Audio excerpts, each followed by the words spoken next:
Thanks for joining Real Talk with Natoya Perkins. If you are joining for the first time on this channel, go ahead, subscribe to get the entire series of this topic.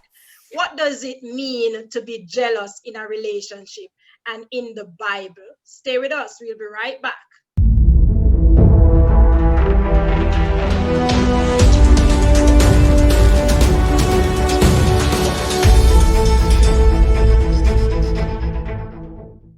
Welcome back to Real Talk. Today I have with us Shannon McLeod. I have Norman Grant Jr. Also, we have Mr. Martin Matthew. I also invited Juanita Hunter. She is a guidance counselor. Let's continue from last week. Right. So would you also say that jealousy and envy, we know we're talking about jealousy and envy, are highly related in some ways? Because sometimes the initial state of jealousy and envy, it tends to involve the individual having desires for another person's thing, what somebody else's have. Yeah, it can start there, but it's not like Shannon says, it's not really the same thing. Okay. But I'm jealous of Martin because of where Martin is, right? So I'm saying, man, if I put in the work like Martin, I follow the steps that Martin took, then there's a possibility that I could end up in a similar position. Right. The path might not be the same. I'm just taking the same steps. Now, when I become envious of Martin, I want what Martin has. I physically want what he has. Right. And I'm going to take steps to take what Martin has. And sometimes I destroy Martin and destroy myself trying to get to what Martin has. So let me use devil's advocate here. So then the jealousy can be the negative and positive. Could it be that envy is the negative part, where you actually want to kill Martin to get what he has? So so it fuels it then. The jealousy tends to, fuels that envy that cause you to be a negative, to give you a negative reaction. And then the jealousy depends on what it is. If you're a firm person who you are, a firm believer in, as Norman just says, spiritual principle, biblical principle, and your, how you are raised, proper grown up, then you will find that the jealousy will lead into the positive side, where I would like to be like Martin, writing books and poems and so forth. So would you, that's my devil's eye, would you agree with that? Not necessarily, because even though I postured that idea, I still don't think it's not automatic. It's not automatic that everybody that grew up in a functional home is going to grow up free of jealousy.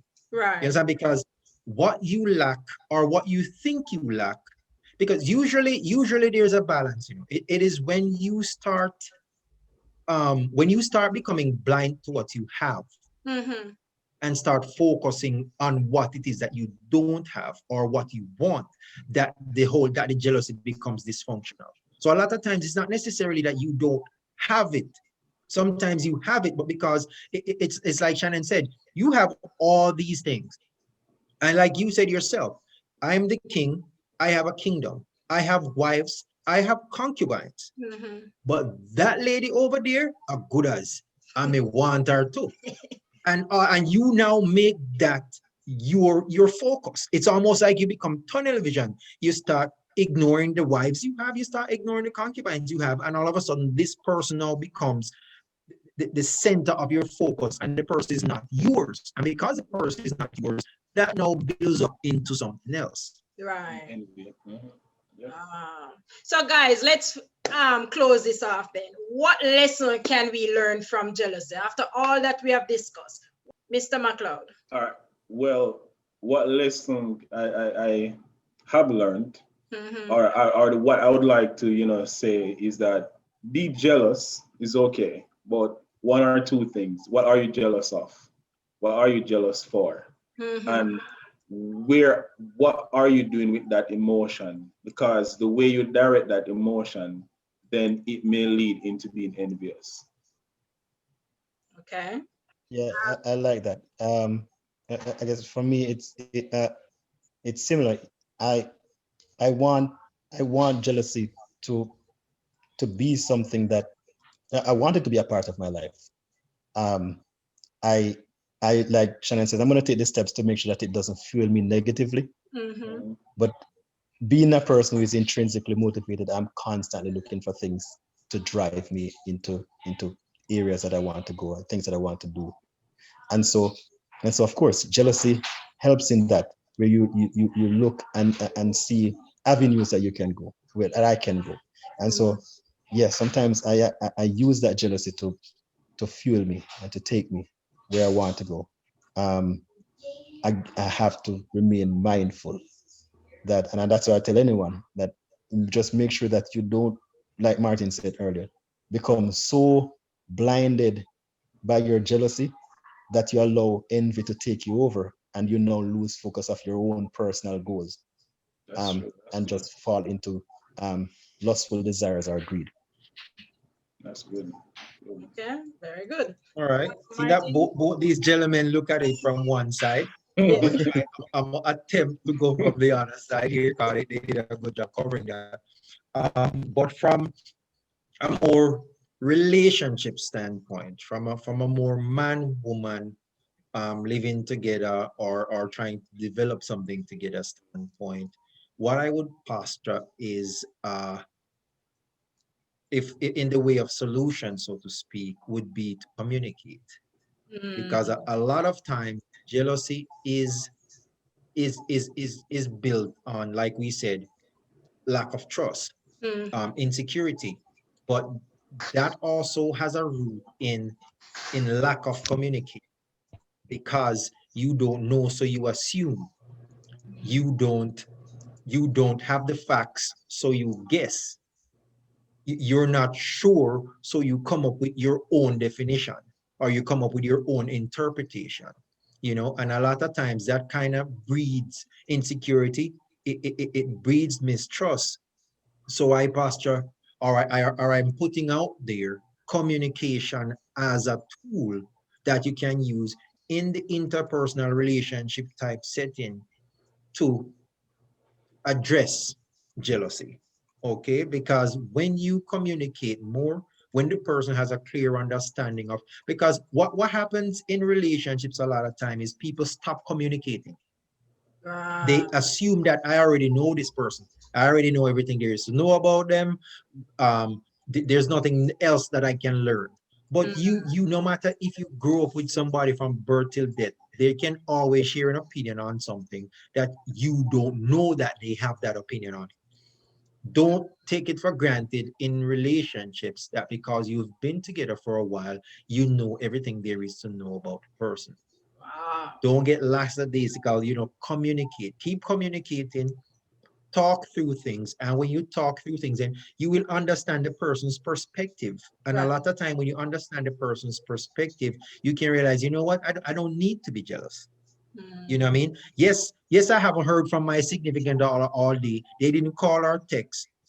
But because we communicate and I know what is happening with them, I know if I don't hear from them, they're at work or they're busy. I know if I don't hear from them, this is happening. But if you don't know and you just go assume that I'm not here, like you said, Natalia, you're in a long distance You have woman a road or you have on a road and all these things, right? So when you communicate, and you constantly communicate, and you communicate about the little things and you communicate about the big things, it kind of helps you bridge the gap, because the more you know about the person's perspective, the person's, especially if you two met as adults. If we met as adults, there's a gazillion things literally that you don't know about me. Oh, yes. You know what I mean? You don't know what fuels me. You don't know what childhood experience. You don't know what childhood baggage I'm still carrying. You don't know what issues I have that we haven't spoken about because yet. you might be in a different culture.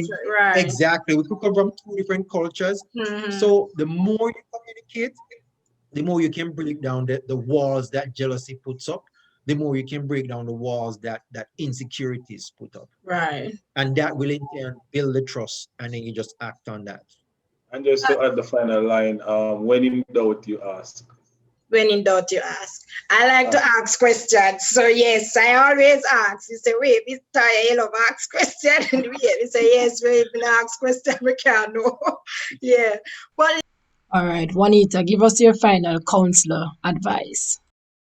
Any relationship that is going to be built on jealousy is a relationship that will only be filled of arguments, contention, war, straight out, all out war. May I tell you? So when a person becomes very jealous in a relationship or jealous in a relationship, it's because of their own insecurities. Because they feel that if this person ever finds out that other persons are just truly amazing and awesome and they want to spend time with them, they feel like that person is going to leave them. So it comes back to the individual. It comes back to their level of insecurity, their level of lack of trust, and so on, and maybe problems with communication. So that individual is having a lot of issues why they're so jealous, why their jealousy borders on being possessive, being controlling. And that is really serious, I mean, in a relationship. So jealousy, normal, natural feeling. But when jealousy borders on you not being able to interact with anybody else because this person wants you all for themselves, that is wrong. That person is not God, where you need to give them all of your time, attention, life, money, everything, every ear where you are breathing. No, only God will do that for. Yeah? Because He's the supreme being and He needs all of that from us. Yes? But on a human level, in a relationship, we need to be able to communicate and trust each other. And when we can trust each other, then we won't need to be jealous. Because choosing somebody in a relationship is a choice. Yes, I made a choice to love my husband. I've been married for 17 years and it is a choice. Yes, my husband does not have to be jealous over me and I don't have to be jealous over him because we made a choice to love each other and we understand that as individuals we will find the company of other persons entertaining and likable, and we will enjoy different things outside of each other's company. But at the end of the day, we come back to each other because we chose to love each other and we want to be with each other. So we not need to be jealous. Yes, we just need to love each other and have a open communication and be honest with each other and just learn to appreciate trust each me, other. this was very, very edifying and I enjoyed it. Enjoy listening to you guys. You have so much experience and you were able to come full 100. Thanks for joining Real Talk with me today and share this topic. Ma'am, you're welcome. All right. Thank you. Having us. My pleasure. Yes. All right, so thanks for joining Real Talk. My audience, if you enjoyed this discussion, I want you to give it a thumbs up and tell us which topic you would love to hear next time. See you next time on Real Talk with Natoya Perkins.